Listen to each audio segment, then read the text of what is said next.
If stairs railing finish come off and wood become rough, it is easy to restore. To get better result, it is better to remove existing varnish. For sanding down the remaining varnish, I am using steel wool. Steel wool come in different grades, but I am using grade 1. I am taking out one to show you this is how the steel wool will look like.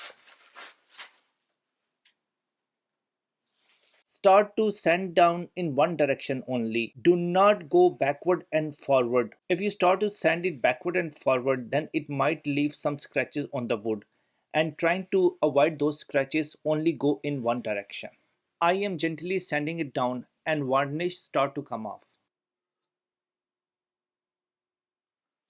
I already wiped off the dust with the dry cloth. Now using a damp cloth to wipe out any remaining dust. And then I will let it dry. Wood completely dried. I am using amber color. It is 2-in-1 finish and sealer.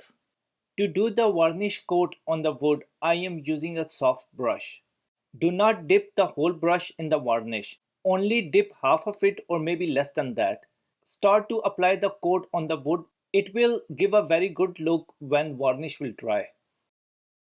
Varnish completely dried and this is the final look. If this video helped you, do not forget to leave the comment and like the video. Until the next video, goodbye.